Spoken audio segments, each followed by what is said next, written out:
여러분 안녕하십니까? 광주 MBC 뉴스투데이 시작합니다. 먼저 오늘의 주요 뉴스입니다.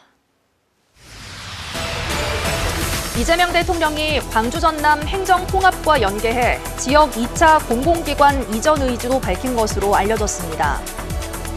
담양군이 환경훼손을 우려해 불허했던 태양광 발전시설 허가 결정을 1년 만에 뒤집었습니다. 주민들은 특혜 의혹을 제기하고 있습니다. 올해 광주 지역 초등학교 취약 아동 수는 지난해보다 780여 명 줄어든 9,400여 명으로 처음으로 10,000명 선이 붕괴됐습니다. 신입생이 한 명도 없는 초등학교도 2곳이나 됩니다. 독립유공 훈장이 수여됐지만 그 후손을 찾지 못해 국가보훈부가 보관하고 있는 미 전수 훈장이 시민에 공개됐습니다.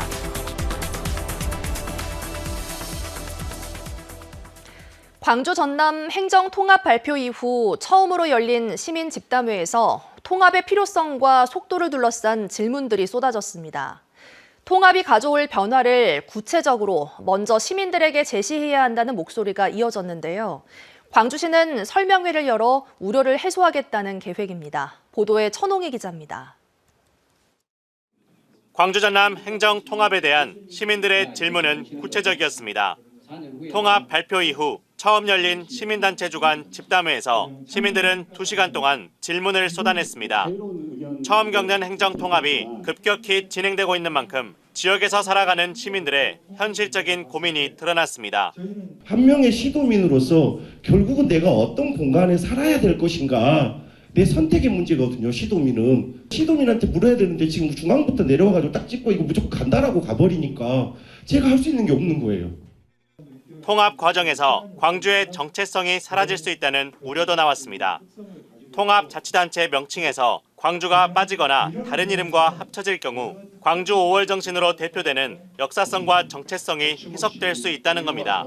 광주의 어떤 정체성, 이런 것들을 그냥 무시하고 훼손하는 시도 통합이 됐을 때 과연 이것이 장기적으로 우리한테 얼마나 실익이 될 것인가. 주민투표를 거쳐야 하는지를 두고서는 서로 다른 목소리도 나왔습니다. 속도전 있게 가가지고 잘 안 됐을 때 오히려 각 지역 간에 불화가 더 심화되면은 그게 더 안 좋아지는 거 아닌가 싶어서 저는 주민투표를 좀 꼭 진행해야 되지 않나?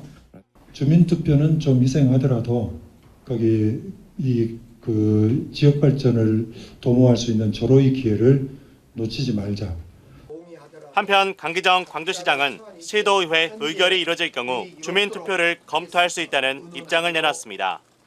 시도의원의 입장을 낼 수 없다라고 시의회나 도의회가 의결한다면 그때는 주민투표를 불가피하게 할 수밖에 없다. 저희들은 그런 생각입니다. 광주시는 다음 주 설명회를 열고 주민들에게 행정통합을 자세히 알리겠다는 계획입니다. MBC 뉴스 천홍희입니다. 추위 상황이 조금 나아지나 싶더니 오늘 출근길 또다시 매서운 추위가 찾아왔습니다. 화순 발가면 지점에서는 무려 영하 8도를 밑도는 심한 추위가 나타나고 있고요. 광주도 산간 지역을 중심으로 영하 7도 안팎의 추위가 나타나고 있습니다. 기온 변화 자체도 큰데다 기온이 큰 폭으로 낮아져 있는 만큼 보온에 신경 잘 쓰셔야겠습니다. 오늘 하늘 모습 보시면 구름은 거의 없는 상태입니다. 종일 맑은 날씨가 이어지겠는데요. 전남 서부 지역을 중심으로는 아직 눈이 쌓여 있는 가운데 길이 꽁꽁 얼어 있을 가능성이 높습니다. 안전운전에도 신경 쓰셔야겠습니다. 광주의 오늘 출근길 기온은 영하 4도 안팎으로 어제 같은 시각보다 무려 7도가량 낮습니다. 한낮 기온은 9도로 낮 기온은 어제보다 2, 3도가량 높은 가운데 일교차가 크게 벌어지겠습니다. 날씨 정보였습니다. 광주 전남 행정통합과 함께 2차 공공기관 이전도 탄력을 받고 있습니다. 강기정 광주시장은 어제 기자들과 만나 지난 9일 청와대 오찬에서 이재명 대통령이 시도가 통합하면 공공기관을 광주 전남에 집중 배치하는 것이 효율적이라는 취지의 발언을 했다고 설명했습니다. 그러면서 통합을 계기로 2차 공공기관 이전 등 국가 지원이 확대될 가능성이 높은 것으로 해석된다며 관련 로드맵 정비 계획을 밝혔습니다. 광주시장과 전남지사, 시도교육감이 시도 행정과 교육 통합에 대한 논의를 위해 오늘 사자회담을 갖습니다.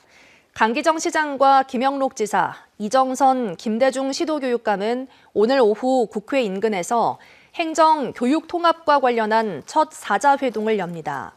당초 사자회동은 촉박한 일정 조율 문제로 무산될 뻔했지만 행정통합특별법이 발의되기 전에 화두 중의 하나인 교육 통합에 대한 충분한 의견 교류가 필요하다는 공감대에서 다시 성사됐습니다. 교육 통합은 교사, 교육공무원의 인사교류 승진, 판이한 시도 교육 환경을 둘러싼 반발이 나오면서 행정통합의 중요 쟁점 가운데 하나로 꼽히고 있습니다. 환경 훼손 우려로 태양광 발전 시설 허가를 내주지 않았던 곳에 불과 1년 만에 다시 허가가 났습니다. 담양군에서 발생한 일인데요. 주민들은 사실상 번지수만 바꿔서 허가를 내줬다며 특혜 의혹을 제기하고 있습니다. 김영창 기자가 취재했습니다. 담양군의 한 야산입니다. 지난해 5월 5천여 제곱미터 부지에 태양광 발전 시설 설치를 위한 조건부 허가가 내려졌습니다. 그런데 이곳 지난 2024년 태양광 사업이 추진됐다 자연재해와 환경훼손 등의 우려로 개발 불허 결정이 났던 그 야산입니다. 지형의 보존 가치를 인정해 개발을 불허했던 담양군의 잣대가 1년 만에 180도 뒤집힌 건 번지수 때문이었습니다.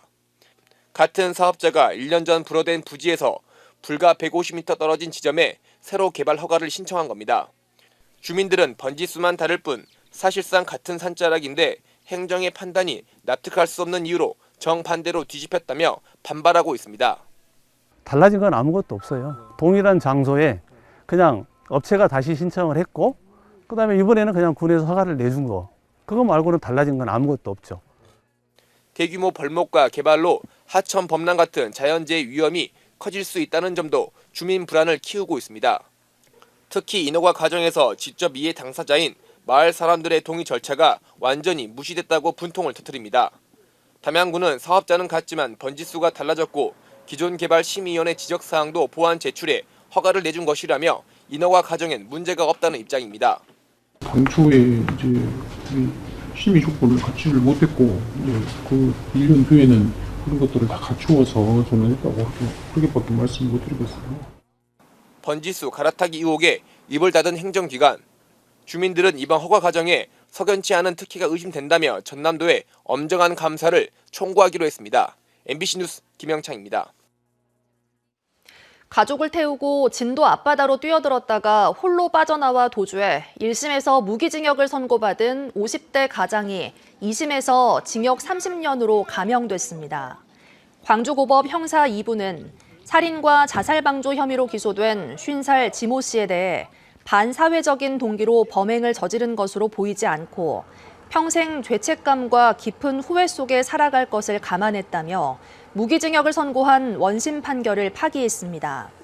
지 씨는 지난해 6월 진도항에서 동갑인 아내와 18살, 16살 고등학생 아들 2명을 자신의 차량에 태우고 바다로 돌진해 숨지게 한 뒤 혼자 도주한 혐의를 받고 있습니다.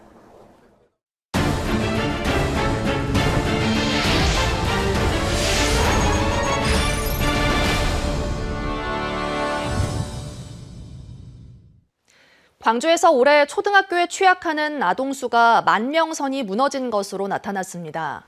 광주 지역 초등학교 예비 소집 결과에 따르면 올해 취약 대상 아동은 9,455명으로 지난해 1,238명보다 783명이 줄었고 처음으로 10,000명 선이 붕괴됐습니다.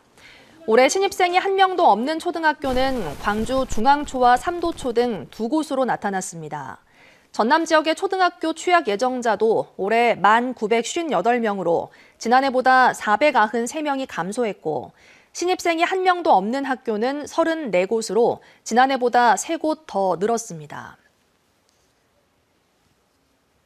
광주 공공도서관 참사 유족들이 사고 한 달이 지나도록 제대로 된 보상과 진상규명이 이루어지지 않고 있다며 광주시를 규탄했습니다. 유가족들은 어제 성명서를 통해 발주처인 광주시가 법적, 도의적 책임을 회피하고 사고 관련 정보 공개도 미루고 있다고 비판했습니다.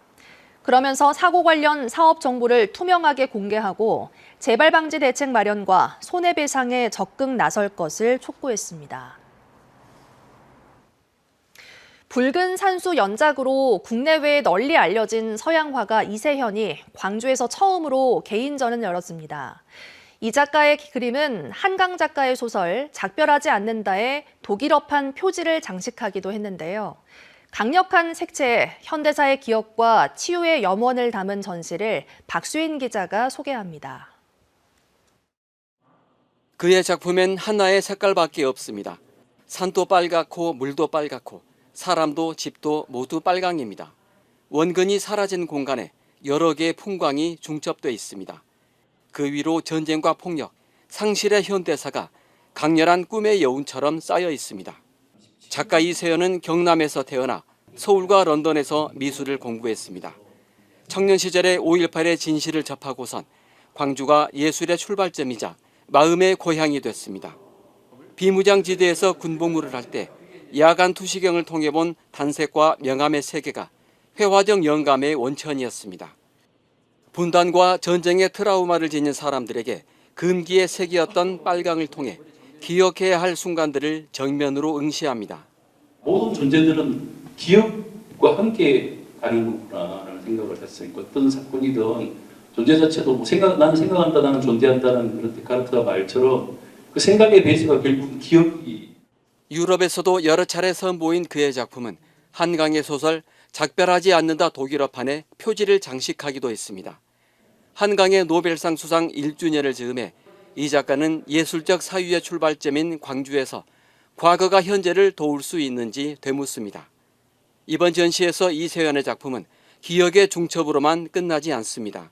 우주와 바다, 고향의 풍경과 어머니의 흔적 등을 화폭에 담아 상처와 기억 너머에 있는 존재의 근원과 영원성을 탐구합니다.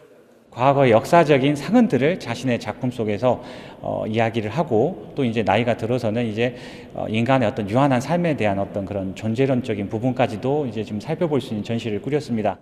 다음 달 22일까지 동공 뮤지엄에서 계속되는 이번 전시는 인물 초상과 드로잉 습작 70여 점을 함께 선보여 작가의 예술 세계를 더욱 입체적으로 조망합니다. MBC 뉴스 박수인입니다. 올해 순천만을 찾은 흑두루미가 역대 최다를 기록하면서 서식지도 점차 확대되고 있습니다. 흑두루미 월동지로 알려진 순천만과 인접한 고흥에서도 수백 마리의 흑두루미가 관찰됐습니다. 김단비 기자가 취재했습니다. 물이 지은 새들이 논바닥에 남아있는 나다를 연신 쪼아먹습니다. 자세히 보니 붉은 정수리에 흰목, 검은 몸이 눈에 띕니다. 천연 기념물이자 멸종위기종 흑두루미입니다. 작은 인기척에도 금세 알아채고 큰 날개를 펼쳐 날아오릅니다.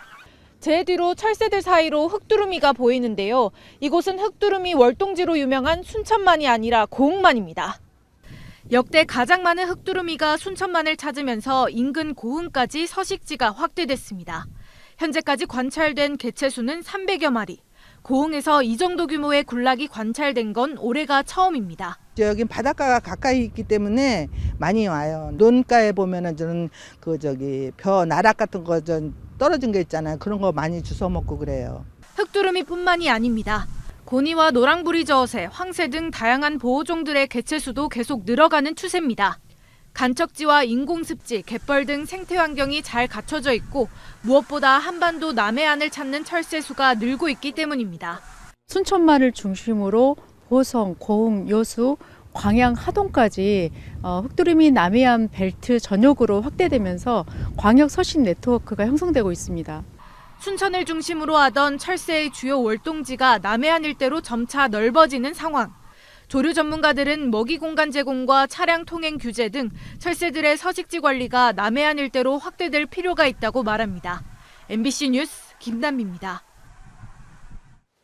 해마다 늘어나는 복지 지출에 세수 여건도 좀처럼 나아질 기미가 보이지 않으면서 목포시가 강도 높은 긴축에 들어갔습니다. 기본 행정 운영부터 각종 사업비, 내부 경비까지 전 분야 예산을 줄인다는 계획입니다. 보도에 문현철 기자입니다. 목포시는 2026년 예산 편성의 출발점으로 줄일 수 있는 건 모두 다시 본다는 원칙을 세웠습니다. 가장 큰 폭으로 줄인 건 행정 운영 경비입니다. 불효불급한 운영 비용을 정리해 200억 원을 삭감했습니다. 여기에 시민 수혜 사업과 직원 내부 경비, 기타 운영 경비를 추가로 조정해 113억 원을 더 줄였습니다. 사회단체 보조금과 행사, 축제성 사업, 업무 추진비와 직원 지원, 후생복지 경비, 출연금과 기간제 근로자 인건비까지 예외 없이 감액 대상에 포함됐습니다. 국도비 사업도 다시 걸러졌습니다. 시는 국장단 재정전략회의를 통해 시비 483억 원이 아직 확보되지 않은 사업을 원점에서 재검토했습니다. 그 결과 시급성과 효과성이 낮은 사업 77억 원은 감액했고 꼭 필요한 사업만 2025년 추경 44억 원, 2026년 본예산 89억 원을 우선 반영했습니다. 국도비 사업에 대해서는 우선순위를 재조정해 꼭 필요한 사업에 선택과 집중하는 방식으로 추진하겠습니다. 이를 통해 재정구조 전반을 꼼꼼히 점검하고 장기적으로 안정적인 재정 운영이 가능하도록 재정 건전화를 적극 추진하겠습니다. 빠르게 늘어나는 사회복지비도 재정 부담을 키우는 요인입니다. 목포시의 사회복지비는 올해 처음 전체 예산의 절반을 넘어섰고 고령화로 이 비중은 앞으로도 더 커질 전망입니다. 목포시는 체납지방세와 세외 수입 징수에 나서는 한편 유휴 공유재산 매각과 특별교부세, 특별조정교부금 확보로 재정 부담을 조금이라도 덜겠다는 계획입니다. 다만 이번 절감이 불가피한 점에는 공감하면서도 여전히 남아있는 선심성, 관행성 사업에 대해서는 추가적인 정리가 필요하다는 지적도 이어지고 있습니다. 재정을 줄이는 과정에서 시민 생활에 미치는 영향을 최소화하기 위한 고민과 조정은 계속될 수밖에 없습니다. MBC 뉴스 문현철입니다.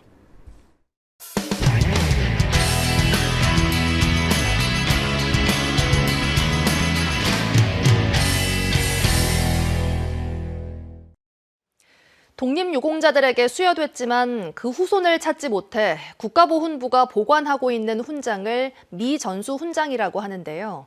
경남 양산시가 이들의 공적을 기리기 위해 지역 출신 애국지사의 미전수 훈장을 가져와 시민들에게 공개했습니다. 부산문화방송 박희문 기자입니다. 양산 충렬사 아래에 자리 잡은 시립 독립기념관. 문을 열고 들어서면 애국지사들의 숭고한 저항의 이야기가 훈장과 함께 펼쳐집니다. 1908년 일본군에 맞서 싸우다 양산 만세봉 인근에서 순국한 의병 서두성 선생. 또 1930년대 일제의 수탈에 맞서 농민조합 활동에 나섰다 옥고를 치른 윤수만 선생. 정부는 이들의 공훈을 기려 건국훈장 애국장과 애족장을 각각 추서했습니다. 여기에 나름의 방식으로 헌신해 대통령 표창이 수여된 네 분의 이야기까지. 그러나 이 훈장들은 후손을 찾지 못해 전달되지 못하고 있는 미전수 훈장입니다.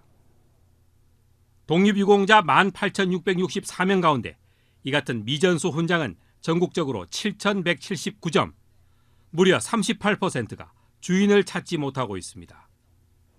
양산시는 국가보훈부가 보관하고 있던 이 지역 출신 독립유공자의 미전수 훈장을 가져와 공개하며 선열들의 뜻을 기렸습니다. 훈장증을 우리 기념관 내에 전시하면서 하루빨리 또 유공자 가족이나 후손들이 나타나기를 또 기대하는 그런 바람도 가지고 있습니다.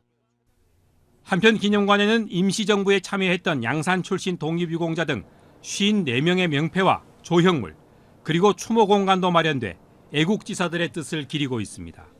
MBC 뉴스 박혜문입니다. 29명의 목숨을 앗아간 충북 제천 스포츠센터 참사가 발생한 지 벌써 8년이 넘었습니다. 그동안 소송 패소와 조례 부결 등으로 지원이 막히면서 유가족들은 이중고를 겪어야 했는데요. 제천시의회가 충북에서 최초로 참사 위로금 조례를 만들어 늦게나마 유가족들의 눈물을 닦아주기로 했습니다. MBC 충북 이승준 기자가 취재했습니다. 2017년 12월 평온했던 일상을 앗아간 스포츠센터 화재. 29명이 숨진 참사는 우리 사회 안전 시스템의 민낯을 드러냈습니다. 하지만 유가족들이 마주한 현실은 차가웠습니다. 충청북도를 상대로 한 손해배상 소송에서 패소했다는 이유로 지원 논의는 매번 제자리 걸음이었습니다. 지난해 도의회에서 관련 조례안이 2차례나 부결되며 희망은 사라지는 듯했습니다. 결국 제천시 의회가 나섰습니다. 박영기 의장을 비롯한 시의원 13명 전원이 조례안을 공동 발의했습니다. 지난달 12일 입법 예고한 뒤 별다른 의견이 접수되지 않아 원안 통과가 유력시됩니다. 이에 따라 오는 19일부터 사흘 동안 열리는 제천시 의회 임시회에서 제정될 전망입니다. 조례가 제정되면 제천시는 다음 달 6일쯤 공포하고 추경을 통해 예산을 확보한 뒤 본격적인 지원 방안을 논의하게 됩니다. 예산을 확보한 이후에 위로금 심의위원회를 열어서 이제 금액을 결정하게 되고요. 이제 금액이 결정되면 저희가 유가족분들한테 그 위로금 관련 통지를 하게 돼 있습니다. 위로금 규모는 위원회를 통해 정해지지만 다른 사회적 참사를 참고할 것으로 보입니다. 세월호 참사는 1인당 5천만 원, 12구 참사는 2천만 원의 구호금이 지급됐고 자체 조례를 둔 경기도는 아리셀 화재와 제주항공 참사 때 500여만 원을 지원했습니다. 이번 조례는 금액의 많고 적음을 떠나 지자체가 시민의 눈물을 닦아주겠다는 사회적 책임을 명문화했다는 데 의의가 있습니다. 도나 중앙정부에서 해결이 돼야 되는데 여러 가지 이유로 지금까지 이래 미뤄져 왔습니다. 이 부분을 우리 시민들의 아픔을 어찌든지 치유하고 넘어가야 된다라는 생각이 들어서 8년이라는 인고의 세월을 견뎌온 유가족 역시 참사에 대한 사회적 경각심을 일깨우는 계기가 되길 바라고 있습니다. 유가족들의 아픔이야 말도 못하지만 이걸 기회로 해서 유가족들도 좀 이제 좀 마음의 짐을 내려놓고 좀 일상생활로 편하게 돌아갔으면 하는 마음 간절한 뿐입니다.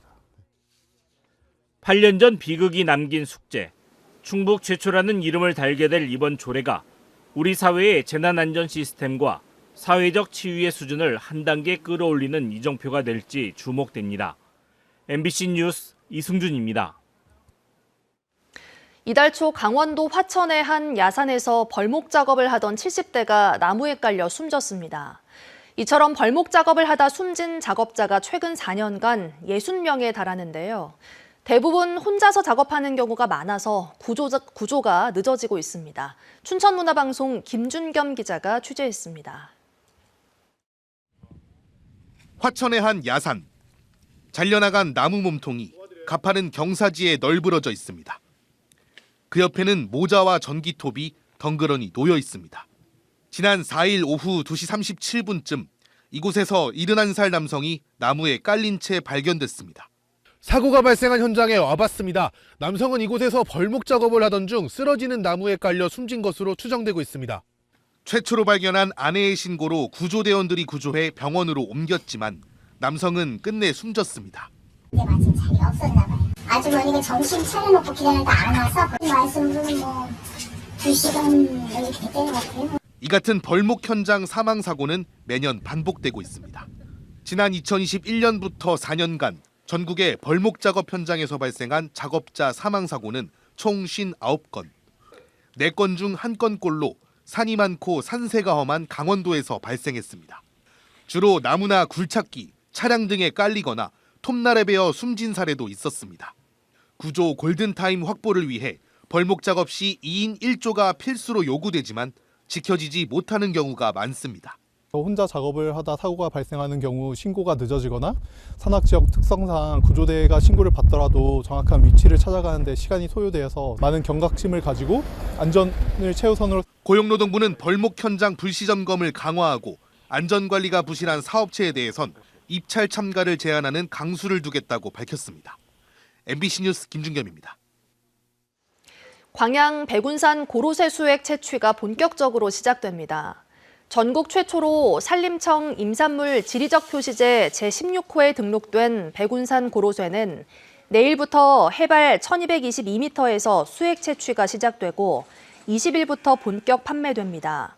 광양 백운산 고로쇠 약수 영농조합은 올해 소비자의 선택의 폭을 넓히기 위해 고로쇠수액의 소포장 용기를 4종으로 다양화했고 판매 가격은 지난해와 동일하다고 설명했습니다.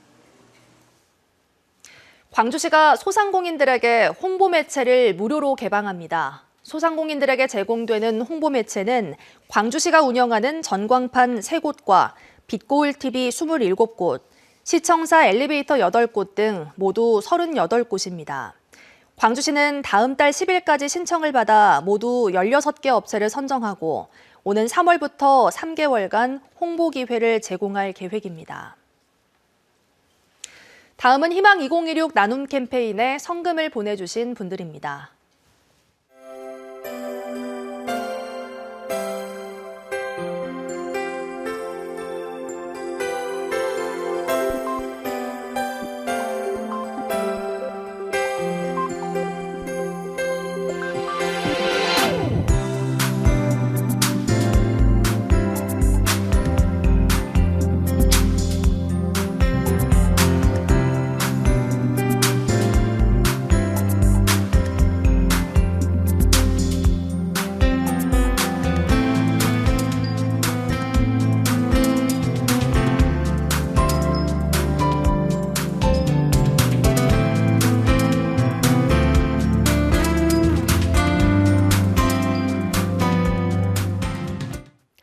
오늘 출근길 매서운 추위가 찾아왔습니다. 화순 배가면 지점에서는 영하 8도를 밑도는 심한 추위가 나타나고 있고요.